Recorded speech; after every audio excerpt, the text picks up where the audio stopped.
all of my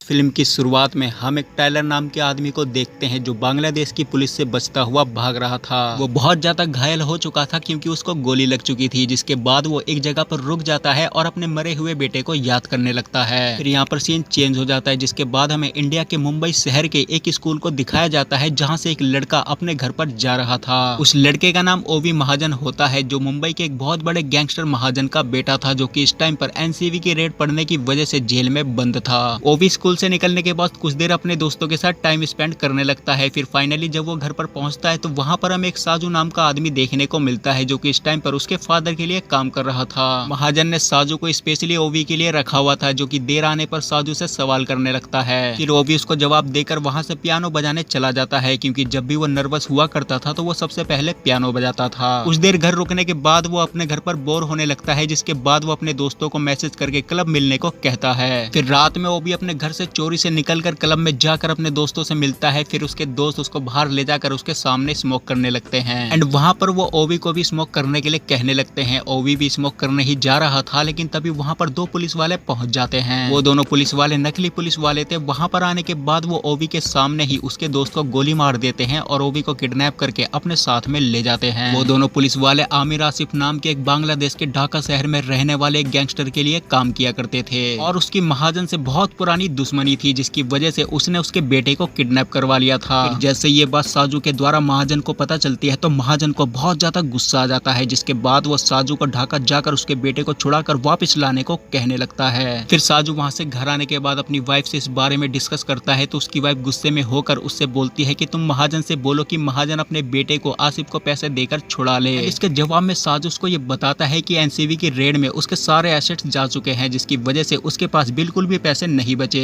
जिसके बाद साजू अपनी वाइफ के साथ मिलकर एक प्लान बनाता है। वो दोनों मिलकर एक एजेंसी को हायर करते हैं। इसके बाद हम ऑस्ट्रेलिया में एक गहरे तालाब को देखते हैं, जिसके पास टायलर अपने दोस्तों के साथ एंजॉय करके लेटा हुआ था एंड अचानक से उसे अपने मरे हुए बेटे की याद आने लगती है, जिसके बाद वो उस गहरे तालाब में कूद जाता है और उस गहरे तालाब के पानी में बैठकर अपने बेटे को याद करते हुए रोने लगता है। उसका बेटा जब 6 साल का था तो उस टाइम पर उसकी कैंसर की वजह से मौत हो गई थी। टायलर अपने बेटे को अपने सामने मरता हुआ नहीं देख सकता था, इस वजह से वो अफगानिस्तान एक मिशन पर चला गया था। फिर टायलर वहां से निकलकर जब अपने घर जाता है तो उसके घर पर पहले से एक निक नाम की लड़की मौजूद थी। टायलर उसी लड़की के लिए काम किया करता था। निक वहां पर टायलर को ये बताती है कि तुम्हें एक मिशन पर ढाका जाना है, जहां पर ढाका के एक बहुत बड़े गैंगस्टर ने एक बच्चे को किडनैप कर लिया है। दरअसल इस मिशन को साजू ने ही उन लोगों को दिया था एंड साजू ने ये प्रॉमिस किया था कि अगर वो लोग ओवी को छुड़ा कर ले आएंगे तो बदले में साजू उन लोगों को बहुत सारे पैसे देगा। टायलर भी इस काम के लिए रेडी हो जाता है, क्योंकि टायलर को भी पैसों की बहुत ज्यादा जरूरत थी। जिसके बाद वो निक के ऑफिस में जाकर निक के लोगों के साथ में प्लान बनाता है। फिर फाइनली अगले दिन टायलर ढाका पहुंच जाता है, जहां पर वो एक जगह पर बैठकर उन लोगों का इंतजार कर रहा था जिन लोगों ने ओवी को किडनैप किया था, क्योंकि आज वो उन लोगों के साथ में ओवी को छुड़ाने की डील करने वाला था। फिर थोड़ी देर बाद फाइनली उसके पास में एक वैन आकर रुकती है, जिस वैन के अंदर आमिर आसिफ के लोग बैठे हुए थे। फिर वो लोग टायलर को भी किडनैप करके उस जगह पर ले जाते हैं जिस जगह पर उन लोगों ने ओवी को किडनैप कर रखा था। वहां पर ले जाने के बाद वो लोग टायलर से ओवी को छोड़ने के लिए पैसे मांगने लगते हैं, लेकिन टायलर उनसे बार बार ये सबूत मांग रहा था कि ओवी उनके पास है भी या नहीं। फिर वो लोग टायलर को ओवी का चेहरा दिखाते हैं, जिसे उन लोगों ने एक कुर्सी से बांध रखा था। चेहरा दिखाने के बाद वो लोग टायलर को वहां से पैसा लाने को भेजने लगते हैं। तभी अचानक से उनमें से एक आदमी के ऊपर गोली चलती है, जिसके बाद टायलर उन लोगों को वहां पर मारने लगता है। वो गोली चलाने वाला आदमी कोई और नहीं बल्कि टायलर के टीम का ही मेंबर था, जो कि बगल की बिल्डिंग से गोली चला रहा था। टायलर वहां पर फाइट करके सभी आदमियों को मार देता है। फाइनली एक छोटा बच्चा बचता है, जिसको टायलर बच्चा समझकर छोड़ देता है और ओवी को छुड़ाकर वहां से चला जाता है। फिर उसके बाद हम आमिर आसिफ को देखते हैं, जिसने ओवी को किडनैप करवाया था। वो वहां पर बहुत सारे छोटे बच्चे को अपने काम के लिए रेडी कर रहा था। तभी उसके पास में एक पुलिस वाला आता है, जो टायलर के बारे में सारी बातें उसको बता देता है, जिसके बाद में आसिफ उसको हर जगह पर नाकाबंदी करने का ऑर्डर देता है। फिर उसके बाद हम टायलर को देखते हैं। टायलर एक जगह पर अपनी गाड़ी रोककर अपने और ओवी के कपड़े बदलवा कर ओवी की एक वीडियो रिकॉर्ड करके अपनी टीम को भेज देता है, ताकि उसकी टीम को ये पता चल जाए कि उसने ओवी को छुड़ा लिया है। फिर जैसे ये वीडियो उसकी टीम के पास पहुंचती है तो उसकी टीम साजू साजू को कॉल करके अपने पैसे ट्रांसफर करने को कहती है, जिसके बाद वो लोग टायलर को जंगल के रास्ते एक नहर के किनारे जाने को बोलते हैं, क्योंकि वहाँ पर उन लोगों को ले जाने के लिए उन लोगों का एक बोट खड़ा था। लेकिन तभी बोट के ऊपर एक दूसरा आदमी आकर बोट के ऊपर सवार टायलर के दोनों लोगों को मार देता है। वो आदमी वहाँ पर टायलर के सभी आदमियों को मारकर टायलर को पकड़कर ओबी को छुड़ाने के लिए टायलर के पीछे पड़ जाता है। लेकिन तभी वहाँ पर थोड़ी देर बाद पुलिस वाले भी आ जाते हैं जो टायलर को पकड़ना चाहते थे। जैसे टायलर की टीम टायलर को उस आदमी के बारे में बताती है तो टायलर जल्दी से ओबी को अपने साथ लेकर अपनी गाड़ी में वापस बैठकर वहाँ से निकल जाता है। वहाँ पर हमें ये पता चलता है कि वो आदमी कोई और नहीं बल्कि साजू है। साजू को ऐसा लग रहा था कि टायलर ओबी को मारना चाहता है, जिसकी वजह से वो टायलर को मारकर ओबी को छुड़ाना चाहता था। फिर टायलर जल्दी से अपनी गाड़ी चालू करके वहाँ से भागने लगता है, लेकिन तब तक बहुत देर हो चुकी थी, क्योंकि उसके पीछे शहर की पुलिस के साथ साथ साजू भी लग चुका था। वो लोग टायलर को रोकने की बहुत कोशिश करते हैं, लेकिन वो लोग टायलर को नहीं रोक पाते। फिर फाइनली टायलर अपनी गाड़ी खुद ही रोककर ओबी को अपने साथ लेकर पास की एक बिल्डिंग में चला जाता है। टायलर को फॉलो करते करते पुलिस वाले भी उसी बिल्डिंग में पहुंच गए थे, लेकिन टायलर उन सभी को बारी बारी मारकर ओबी को अपने साथ लेकर वहां से जा ही रहा था, लेकिन तभी उसका सामना साजू से हो जाता है। वो दोनों वहां पर लड़ते हुए बिल्डिंग से नीचे गली में गिर जाते हैं, जिसके बाद वो लोग गली में ही लड़ाई करना शुरू कर देते हैं। तभी वहां पर स्पीड में आ रही एक गाड़ी से टायलर का एक्सीडेंट हो जाता है और वो जमीन पर गिर जाता है, जिसके बाद साजू ओबी को पकड़कर अपने साथ में ले जा रहा था। तभी उसका भी एक्सीडेंट एक ट्रक से हो जाता है। उस ट्रक को चलाने वाला कोई और नहीं बल्कि टायलर था। फिर टायलर ओबी को अपने साथ ट्रक में बैठाकर वहां से निकल जाता है। थोड़ी दूर आगे जाने के बाद टायलर ओबी को लेकर उस ट्रक से नीचे कूद जाता है। वो ट्रक आगे जाकर ब्लास्ट हो जाता है, जिसकी वजह से पुलिस वालों को ऐसा लगता है कि ट्रक के साथ साथ में टायलर भी मर गया है।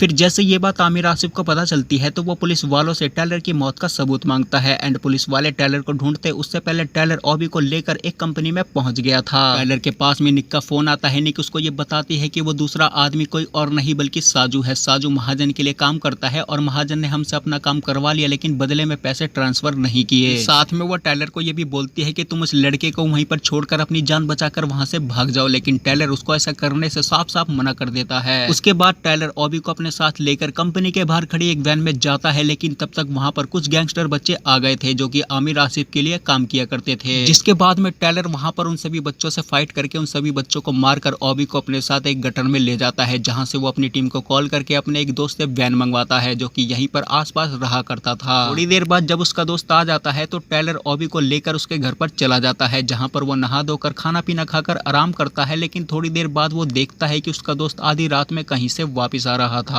घर में आने के बाद वो आदमी टायलर को ये बोलता है कि तुम उस लड़के को गोली मार दो। आमिर आसिफ मेरा बहुत अच्छा दोस्त है, उसने उस लड़के के ऊपर 70 करोड़ का इनाम रखा है। इस पैसे को हम आधा आधा बांट लेंगे एंड तुम इजीली यहाँ से जा सकते हो। लेकिन टायलर जब इस चीज के लिए मना करता है तो वो आदमी ओबी को मारने खुद ही जा रहा था। फिर टायलर उसको रोकने लगता है तो वो आदमी टायलर को ही मारने लगता है। तभी अचानक से ओबी उसके ऊपर गोली चला देता है, जिसके बाद वो रोने लगता है। फिर वो टायलर से रोते रोते ये बोलता है कि मुझे घर पहुंचा दो। ये सुनने के बाद फाइनली टायलर साजू को कॉल करके उससे मिलने को बोलता है। फिर अगले दिन साजू से मिलने के बाद टायलर उसको ये बोलता है कि तुम ओबी को लेकर ब्रिज के पार चले जाओ, क्योंकि ब्रिज के पास कुछ ही टाइम में मेरी टीम आने वाली है। फाइनली वो ओबी को उसके हवाले करके पास की एक बिल्डिंग में जाकर पुलिस वालों की वैन के ऊपर 2-3 फायरिंग कर देता है, जिसकी वजह से पुलिस वालों का ध्यान उसकी तरफ हो जाता है। एंड इधर साजू मौका देखकर ओबी को अपने साथ गाड़ी में बैठाकर ब्रिज के पास में निकल जाता है, लेकिन ब्रिज के ऊपर बहुत ज्यादा भीड़ थी, जिसकी वजह से उसे अपनी गाड़ी रोकनी पड़ती है। इसके ऊपर बहुत ज्यादा जाम लगा हुआ था और पुलिस वाले भी एक एक आदमी को ध्यान से चेक कर रहे थे। ये देखने के बाद साजू चोरी चोरी ओबी को लेकर ब्रिज पार कर रहा था, लेकिन तभी एक पुलिस वाला ओबी को पहचान लेता है, जिसके बाद वो उसको रोकने लगता है। लेकिन तभी साजू उस पुलिस वाले के ऊपर हमला कर देता है, जिसके बाद वहाँ पर बहुत सारे पुलिस वाले आ जाते हैं। फिर साजू जल्दी से ओबी को लेकर वहाँ से भागने लगता है एंड फिर वो ओबी को वहाँ पर खड़ी एक बस में बैठा देता है, जिसके बाद वो पुलिस वालों को मारने लगता है। फिर थोड़ी देर बाद वहाँ पर टायलर भी आ जाता है एंड वो भी पुलिस वालों को मारने लगता है। एंड ये सारी चीज दूर से आमिर आसिफ के साथ साथ में वहाँ पर खड़ा एक पुलिस वाला देख रहा था। थोड़ी देर बाद फाइट के दौरान वहाँ पर टायलर की बाकी टीम भी पहुंच जाती है। फिर वो लोग भी पुलिस वालों को मारने लगते हैं। तभी अचानक से साजू के सर में एक गोली आकर लगती है, जिसकी वजह से साजू वहाँ पर मर जाता है। इस गोली को चलाने वाला कोई और नहीं बल्कि वही पुलिस वाला होता है जो आमिर आसिफ के बगल में खड़ा था। पुलिस वाला ये सब देखने के बाद बगल की एक बिल्डिंग में जाकर वहाँ से निशाना लगा रहा था। साजू को मारने के बाद वो पुलिस वाला एक गोली टायलर के ऊपर भी चला देता है एंड वो गोली टायलर के सीधे सीधा कंधे पे जाकर लगती है। इसके बाद टायलर घायल हो जाता है और वो खुद को बचाते हुए एक गाड़ी के पीछे छुप जाता है। वहीं पर निक भी मौजूद होती है जो वहाँ पर एक गाड़ी के पीछे छुपी हुई थी जहाँ से वो उस पुलिस वाले को ढूंढ रही थी। फाइनली जब वो पुलिस वाला निक को दिख जाता है तो निक उसको गोली मार देती है। तभी अचानक से टायलर को एक और गोली आकर लगती है जिसकी वजह से टायलर घायल होकर वहाँ से नीचे गिर जाता है। एंड ये गोली चलाने वाला कोई आदमी नहीं बल्कि एक लड़का होता है जो कि आमिर आसिफ के लिए काम किया करता था। उसके बाद में टायलर की टीम ओबी को अपने साथ वहाँ से हेलीकॉप्टर में बैठाकर ले जाती है और ये सारी चीज आमिर आसिफ अपने घर से देख रहा था। फिर उसके बाद हम 8 महीने बाद का सीन देखते हैं। ओबी एक स्विमिंग पूल में कूदकर पानी के अंदर बैठकर टायलर को याद कर रहा था। दूसरी तरफ हम आमिर आसिफ को देखते हैं जो टॉयलेट करने के लिए टॉयलेट में जाता है, तभी वहाँ पर निक आकर उसको गोली मार देती है। एंड यहाँ पर ये मूवी खत्म हो जाती है। तो दोस्तों आज की वीडियो में सिर्फ इतना ही। मैं मिलूंगा आपको नई वीडियो में नए टॉपिक के साथ, तब तक के लिए धन्यवाद।